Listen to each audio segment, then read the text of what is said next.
Day continues here on One News Now. I'm Sean Yao. The country's COVID-19 task force says that Filipinos will not be able to celebrate a maskless Christmas this year because of the threat of the Delta COVID variant. Camille Samonte has the report. Vaccine star Galvez Jr. has ruled out the possibility of a mask-free Christmas, citing the threat of the Delta variant. Galvez said the public should exercise caution until the entire population has been inoculated against the highly contagious virus. We are not recommending to remove the mask because we saw that in different countries, even though they have vaccinated the majority of their people, there is still a need to be having a precaution. So we are still recommending that until such time that we have vaccinated everybody, we can relax. But for now, though we have a better Christmas, we will still be in abundance of we call it abundance of precaution. But Galvez remained hopeful that the country would still achieve its vaccination targets with the arrival of more than 560,000 doses of Pfizer vaccines on Wednesday. 1.5 million doses of Sinovac jabs were also delivered on Thursday. The NTF said another 1 million doses of Coronavac are expected to arrive on Friday. As of now, the Philippines has 28.4 million COVID-19 doses in its stockpile. Muntinlupa City, however, will not be able to receive Pfizer vaccines after the LGU experienced problems in its cold storage facility. The number of doses and vaccine brand affected were not disclosed. The LGU has informed its residents that they will no longer use the vaccines for a second dose, since the shots may have been compromised with the temperature change. Some jabs, including Pfizer, require lower temperatures to prevent spoilage. With this, Galvez reminded LGUs to take the necessary precautions when storing the vaccines to prevent spoilage. Sa ngayon, ang nakita natin, restricted muna sila kasi dapat talagang matuto sila na talagang dapat pag-ingatan nila yung vaccine. Pabala po natin sa ating mga LGUs na once na meron silang major defect na nagkaroon tayo na tinatawag na napanis ang ating bakuna, may possibility na talagang hindi natin bibigyan sila ng mga sensitive Pfizer. An initial investigation by the Health Department indicated there was a failure in properly storing the vaccines. The DOH said affected vaccines were sent to experts at the UNICEF to determine if they can still be administered. The vaccine officer, however, will be held responsible if found negligent in handling the COVID-19 vaccines. For its part, the LGU said this is an isolated case and assured residents that they will still receive their second dose. We will purchase more state-of-the-art na mga kagamitan to ensure na lahat po ng bakuna at mababakunahan dito at yung mga vaccine sites will be protected at wala nang mangyaring ganitong isolated case na nangyari sa Muntinlupa. For News 5, Camille Samonte, we are One News. And one member of the Octa Research Group is calling on LGUs to immediately impose stricter COVID-19 restrictions, such as localized lockdowns. In today's Laging Handa briefing, Father Nicanor Austriaco also urged local officials to discourage home quarantine among their constituents. Austriaco also underscored the need to restrict mobility in order to prevent another surge in COVID-19 cases. The Health Department has reported 12 new local cases of the Delta variant, bringing the total to 47. We do not have to be scared, and a devastating surge does not have to happen. I think one of the things in the news is people think that it will happen for sure. It will not happen if we do not lose control of. Moving on now to other stories we're keeping our eyes on. Pasig City has vaccinated 100% of senior citizens that are eligible for inoculation. Mayor Vico Soto said that 44,700 Pasigueños under the A2 category have already received their first doses. Soto added that the city was able to administer 11,800 COVID-19 jabs on Wednesday.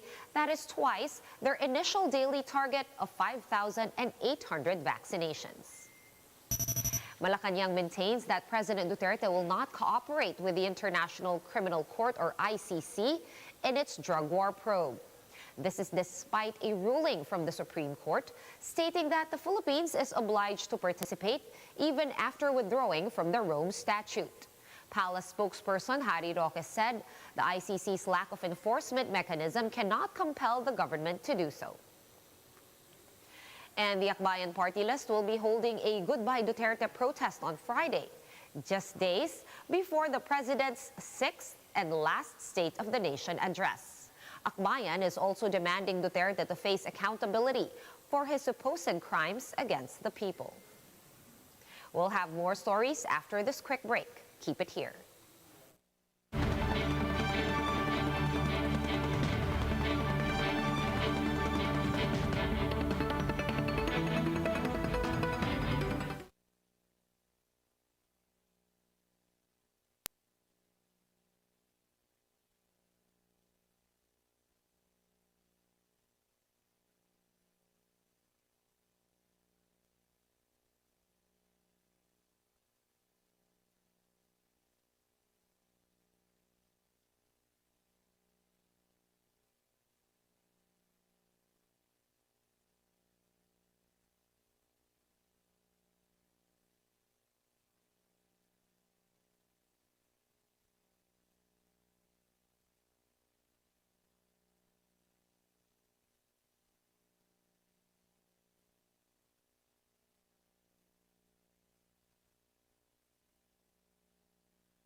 You're back on One News Now. I'm Sean Yao. Contact tracing is now underway after a Philippine coach that was sent to the Tokyo Olympics tested positive for COVID-19. Gretchen Ho with the story. The Philippine Olympic Committee is sending home a coach who tested positive for COVID-19 in Japan. POC President Campbell Tolentino said that the coach underwent confirmatory nasopharyngeal RT-PCR tests. After the result, be it negative or positive, we have to sacrifice him and to let him go. Further investigations will be made to determine who will be classified as close contacts. By the Olympics definition, a close contact is someone who has spent at least 15 minutes with a positive case. He or she should be within the 1 meter distance and without a face mask.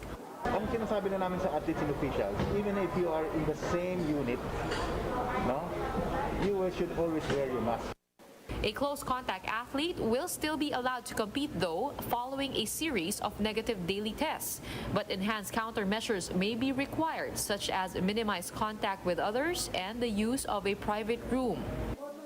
England kasi parang pinayagan nila na mag-training at saka mag-ano eh. Kahit na close contact. Kahit na close contact. So, tingnan natin yung instruction na lang. As of now, 16 of our 19 athletes are billeted in 7 rooms inside the athletes' village, except for golfers Yuka Saso, Bianca Pagdanganan, and Juvik Pagunsan, whose venue is 2 hours away. With the Olympics opening just a day away, Tolentino has assured the public that this won't affect the Philippine contingent's morale. We decided na huwag nang mag-parade ang athletes except for the 2 flag bearers and the 6 officials. Ayaw na nating mag-take risk pa na mag-alala. keep on praying na safe ang ating athletes and their coaches and other officials until. Gretchen Ho, We Are One News.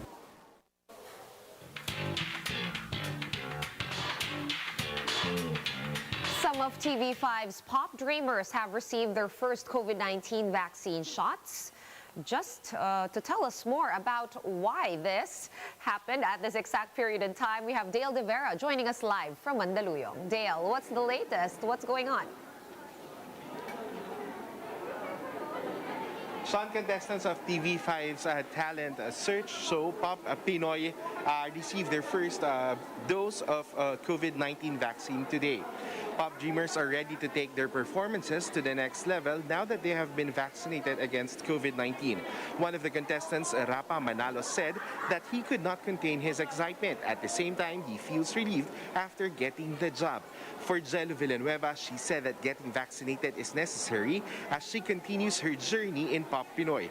Villanueva adds that she did it not just for herself, but also for her groupmates and other Pop dreamers as well. However, some contestants were not able to receive their first shot because some are experiencing colds while another one had a fever. The Pop Dreamers vaccination was made possible through partnership with Ingat Angat, a non-governmental organization which pushes for equity in COVID-19 vaccines, as well as the Mandaluyong LGU and Robinson's Forum. Sean, the producers assure the public that the contestants and crew will continue to follow health protocols. They will also respect the decision of some Pop dreamers who refuse to be inoculated. Sean? Thank you so much for that update. That was Dale De Vera joining us live from Mandaluyong.